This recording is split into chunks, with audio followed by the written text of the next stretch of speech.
Cuando uno está en su despacho de la COE y te suena el teléfono y te dicen, oye, ¿puedes ir a hacer a una mesa redonda en CES organizada por comisiones obreras sobre las bonificaciones? Dices, sí. En el fondo porque piensas que no puedes decir otra cosa, pero sabes que te van a dar hasta el carnet de identidad. Entonces, bueno, yo quiero decirles que estoy encantado de estar aquí, a pesar del texto, y que agradezco mucho que nos hayáis invitado como COE para darnos su punto de vista. Bueno, si la pregunta es ¿qué piensa COE de cómo están funcionando las modificaciones? ¿Os parece satisfactorio? Pues la respuesta es que depende. O sea, yo teóricamente tendría que venir aquí a hacer una loa infinita de las modificaciones y sin embargo nosotros que estamos de acuerdo con las modificaciones, nos parece que son necesarias y casi imprescindibles, la evaluación en estos años pues es positiva, depende, y ahora diré por qué. Pero antes de entrar en detalles, yo sí querría explicar por qué se implantó el sistema de bonificaciones en un modelo que arrancó en el año 92 y que hasta el año 2004 no se puso en marcha. Es decir, por qué se hizo ese giro, por qué se introdujo esta nueva línea de ayudas. Porque eso nos ayudará a entender un poco también el depende y a entender por qué tenemos que mejorarlo y por qué tiene que continuar el sistema de bonificaciones. El sistema de bonificaciones se introdujo el sistema de formación para el empleo, que inicialmente era todo subvencionado, fundamentalmente por dos razones. La primera, por una razón jurídica y comunitaria, es decir, la normativa comunitaria, los reglamentos y las directivas comunitarias que regulan las ayudas de los estados a las empresas, directa o indirectamente, incluyendo la formación, no permiten ayudas que se consideren desde el punto de vista de defensa de la competencia como de medidas de efecto equivalente. Y por tanto, la normativa comunitaria, no solo la del Fondo Social, sino también los reglamentos que regulan la defensa de la competencia, diferencian muy claramente entre formación de oferta y de demanda, en el sentido de que la formación que se canaliza vía subvenciones no puede estar relacionada en teoría con el puesto de trabajo, ni siquiera con el sector, porque eso sería una medida de efecto equivalente a una ayuda de Estado que por tanto alteraría la competencia. Por tanto, llegó un momento en que por pura entrada en vigor de la normativa comunitaria había que hacer una línea de ayudas que no fuera subvencionada para que esa formación, si estaba vinculada con el puesto de trabajo o el sector, no se impugnase desde el punto de vista comunitario y no diera lugar a las sanciones correspondientes al Estado por parte de las autoridades europeas. Es decir, hacer una bonificación universal para toda empresa sin discriminación alguna no incurría en las prohibiciones y en las limitaciones establecidas por la normativa comunitaria. Y en segundo lugar, porque el modelo de formación que nació en el año 92 y que ahora está en cuestión por parte de algunos, era un modelo que obedecía a un diseño, es decir, era un modelo que obedecía a un modelo, es decir, tenía un modelo detrás, es decir, se hablaba de oferta y demanda, oferta para atender necesidades de los trabajadores, demanda para atender las necesidades formativas de la empresa vinculadas con la producción, que había un equilibrio entre oferta y demanda, había un equilibrio entre ocupados y desocupados, se decidió incluir en el sistema a los desocupados, limitando su participación, puesto que se iban a financiar con una cuota a la que en ese momento no estaban contribuyendo. Se habló de que el Estado pagaría una cantidad adicional para compensar esta participación y esta universalización del sistema hacia sectores o ámbitos laborales que no cotizaban. Se reconocía la cuota como una cuota finalista. Se articulaban las políticas activas fundamentalmente pensadas en el ámbito del desempleo con el derecho a la formación del trabajador que estaba en ese momento ocupado. Es decir, era un modelo que tenía detrás una arquitectura, que tenía detrás unos equilibrios y, por supuesto, mucho consenso y mucho diálogo social. El problema es que yo creo, por lo que ha dicho antes Fernando, que en este momento quienes cuestionan el modelo están cuestionando solo aspectos muy parciales del sistema, como quién puede impartir formación, cómo se financian las cosas, pero no están presentando una arquitectura, un modelo propiamente dicho detrás de esas propuestas, de esas críticas. Y entonces, claro, cuando pasa esto, nos encontramos con que estamos ante una situación de una cierta indefinición de las cosas, porque, bueno, se habla de un derecho individual al trabajador que se pone pomposamente en el Real Decreto Ley 3/2012, pero a la vez se dice que esto es una política activa en su conjunto, hasta la formación de los ocupados, hasta la formación bonificada es también una política activa, se ha llegado a decir. Bueno, se cuestiona el carácter finalista de la cuota.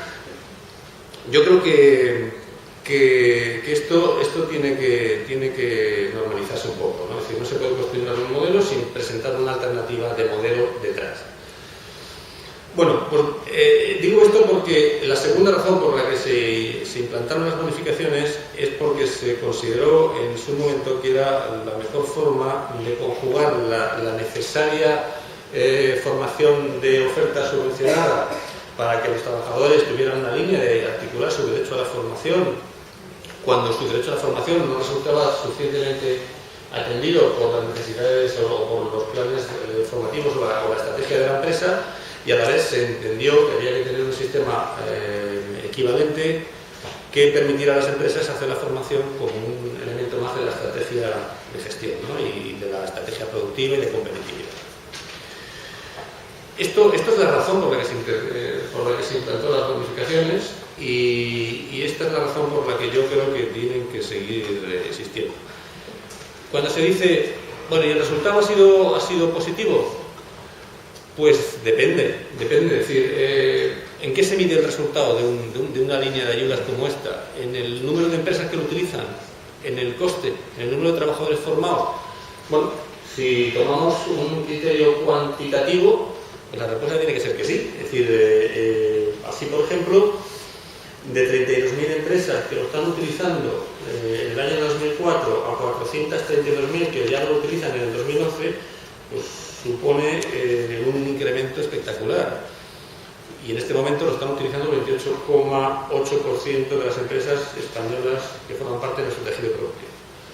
En el año 2011, solamente en el 2011, el incremento respecto al 2010 ha sido de un 13,6%, lo cual es un incremento importante. Bueno, ¿hasta qué punto los datos cuantitativos son un ejemplo de que el sistema funciona bien? Yo creo que es tomar este elemento cuantitativo, los datos fríos como prueba de un funcionamiento idóneo o satisfactorio es insuficiente.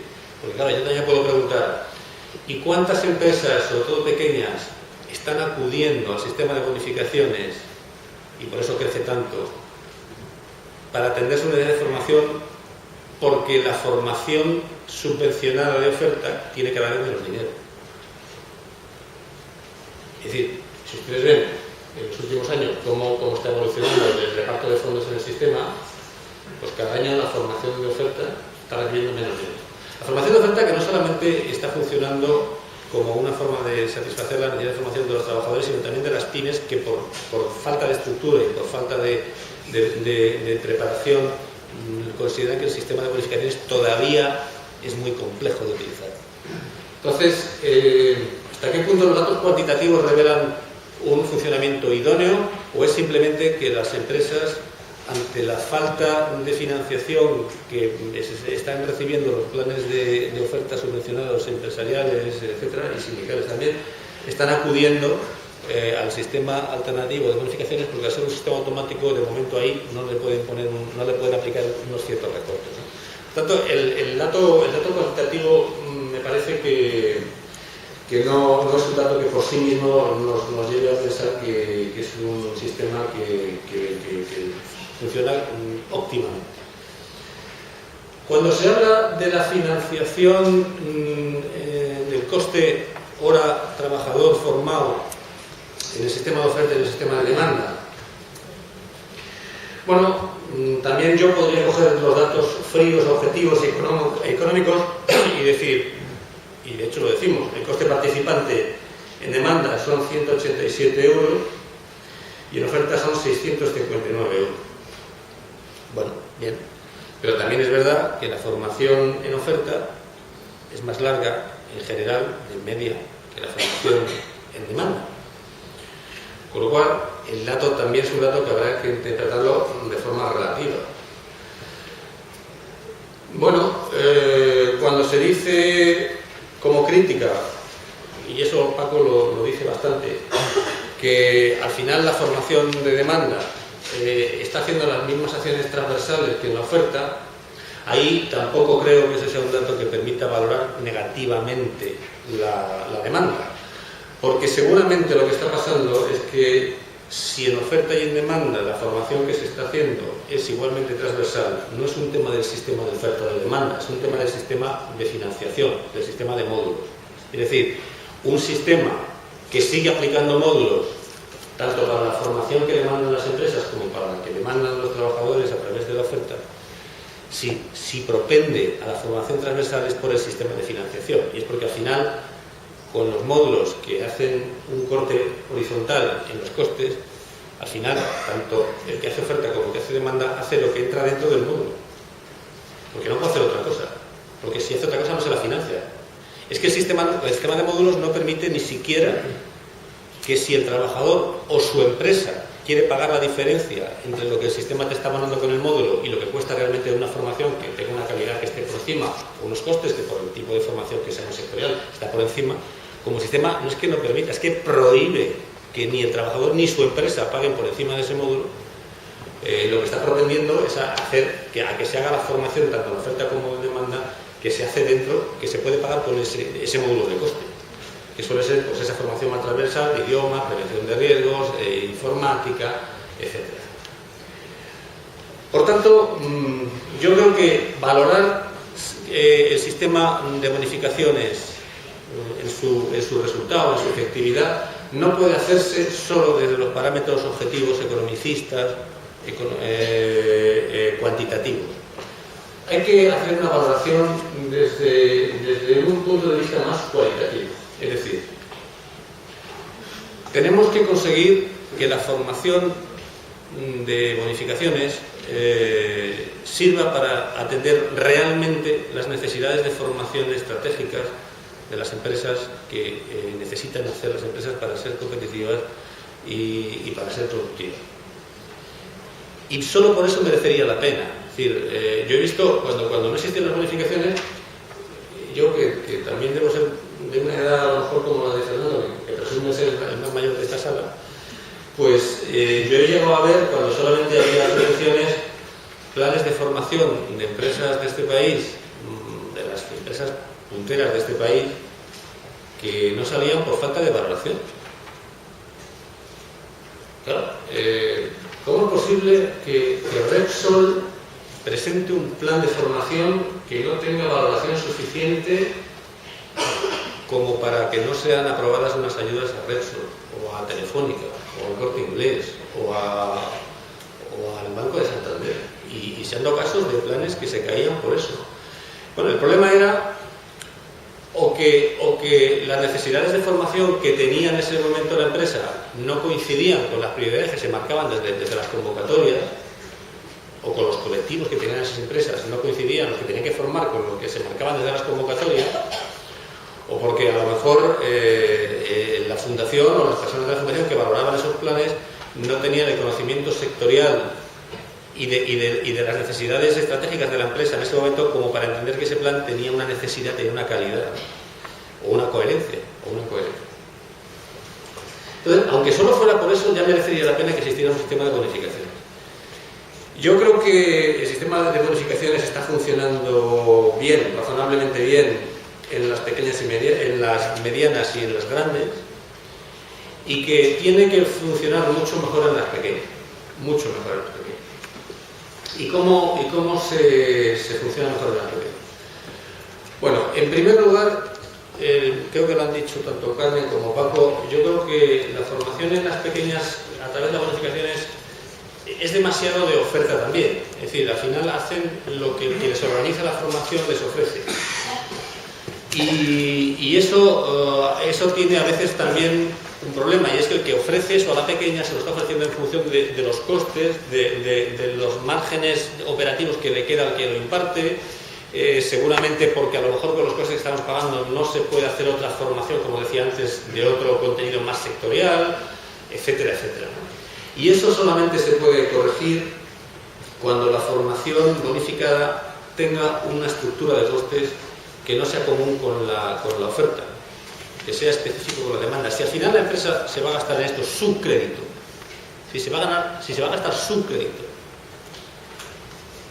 y porque se lo gaste en una formación con un coste determinado que esté por encima del módulo, que se lo gaste más en profesorado que en material didáctico, o al revés, no le va a quitar un duro a nadie. El sistema no va a recibir más fondos por eso, no va a ir en detrimento de nadie más, y por tanto debería haber una liberalización de los costes en el sistema de bonificaciones para que las empresas de verdad puedan abordar los costes con su crédito, que realmente tienen la formación que necesitan. En segundo lugar, nosotros creemos que hay que simplificar mucho más todo el tema de gestión que está en torno a las bonificaciones.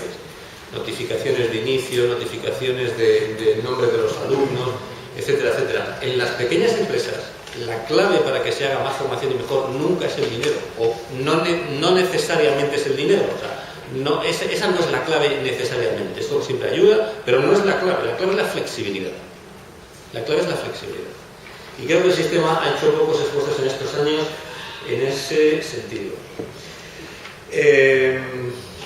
Y yo creo que hay que comentar, y ya cuando ya va a empezar mi situación a peligrar en esta sala, que yo creo que el tema de la RLT en este momento está en unos niveles razonables. Miren, desde el año 2004 hasta el año 2011, todas las mediaciones que se han hecho en la Fundación en torno a las discrepancias con la RLT han sido 115. Han sido 115. 115 significa 115 en un total de procesos de bonificación que se han aplicado a las empresas que superan los cientos de miles en los últimos 3 años. Y por tanto, yo creo que no existe un problema real de falta de diálogo con la RLT.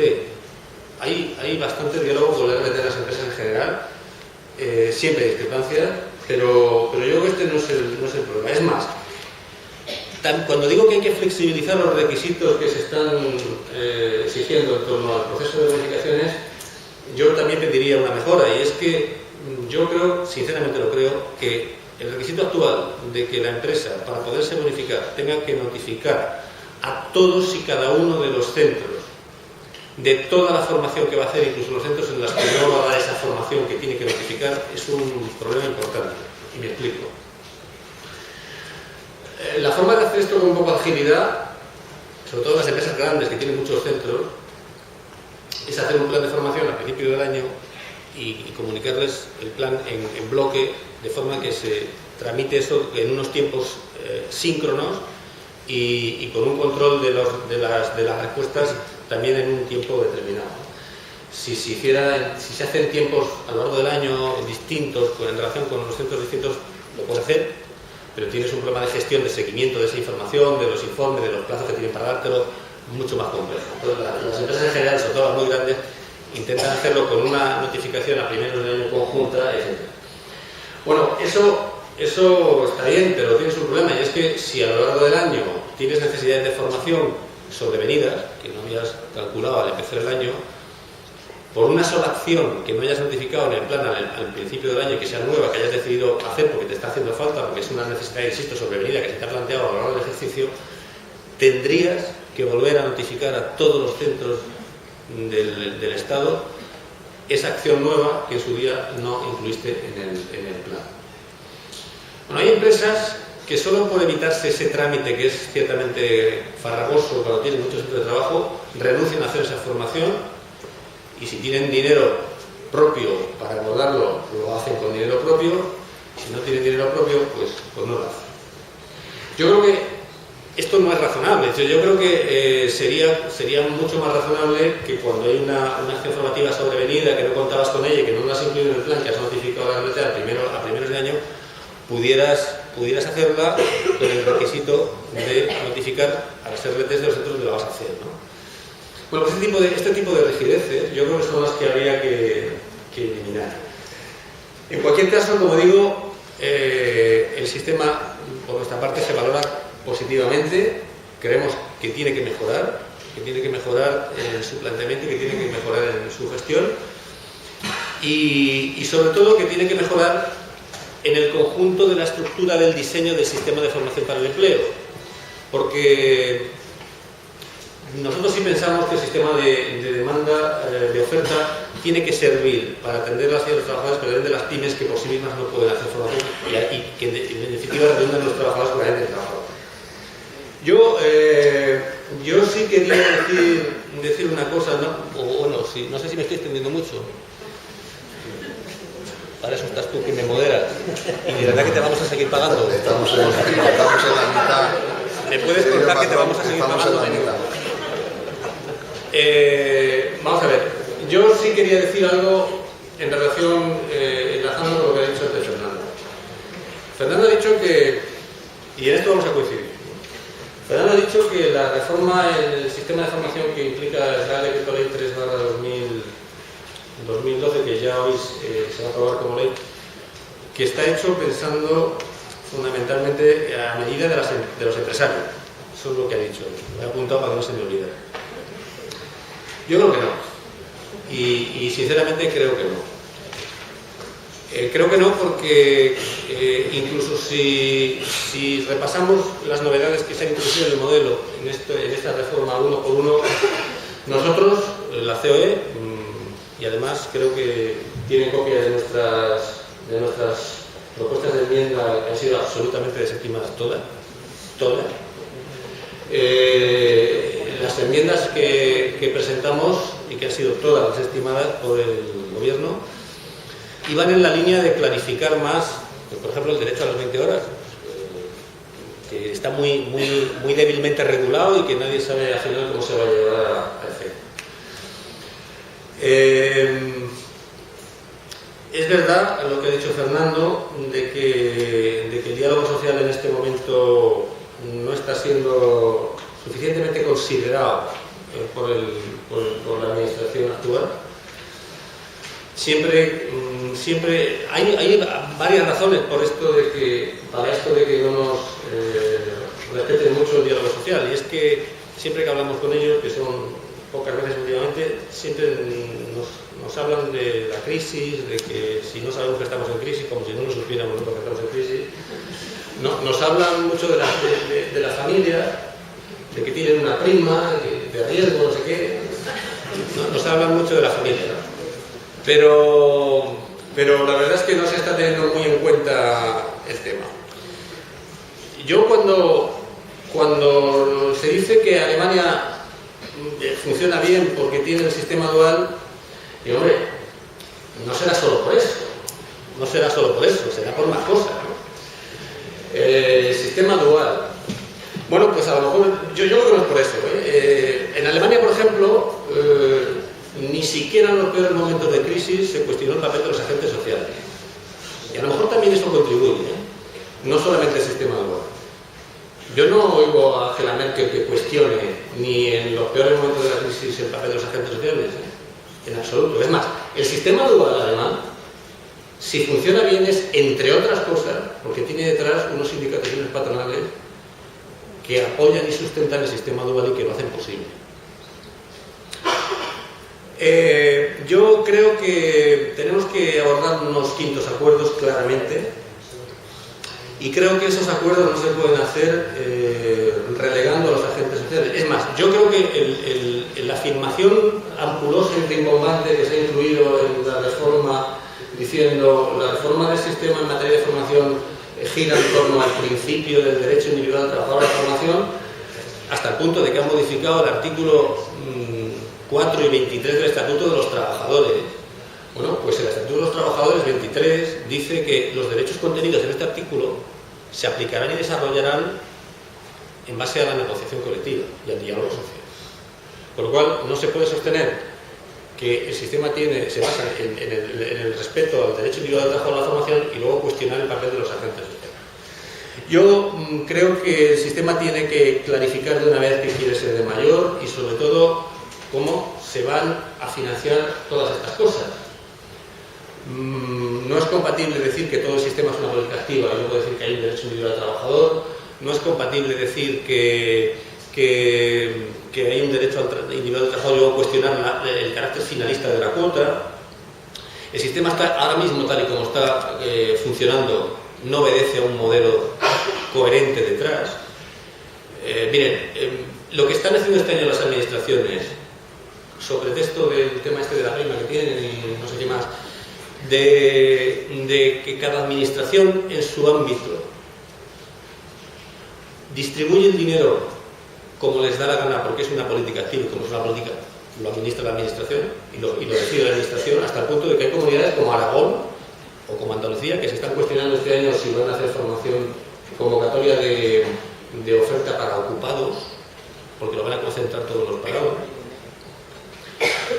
Esto lo que está provocando es un sistema que está funcionando de una manera absolutamente cortoplacista y coyuntural.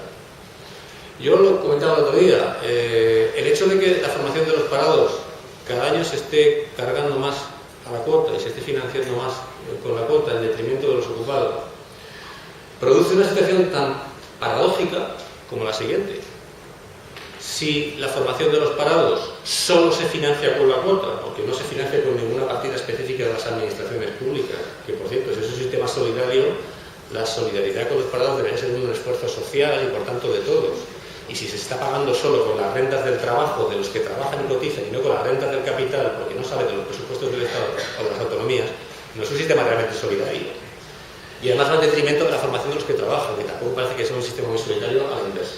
Pero en cualquier caso, el hecho de que esto se esté financiando así produce la paradoja de que cuantos más parados hay menos gente que cotiza y por tanto hay menos dinero para formar a los parados. ¿Ustedes se imaginan un sistema sanitario que se basase en un principio de financiación según el cual cuantos más enfermos hay, menos dinero hay para el sistema sanitario? Bueno, pues esto es lo que está pasando con el desempleo en España. Cuantos más parados hay menos gente que cotiza y por tanto hay menos dinero para formar a los que están parados y a los que están trabajando. Este tipo de incongruencias son las que tenemos que resolver en los quintos acuerdos. Es decir, volver a dotar al sistema, después de los cambios que se han hecho estos años, unos de carácter normativo y otros por la vía de los hechos consumados, volver a dotar al sistema de una estructura coherente, de una arquitectura coherente que permita que haya un equilibrio entre todas las cosas que hay que atender y distribuyendo de forma equitativa, coherente y racional los recursos escasos que tengamos en el futuro. Muchas gracias.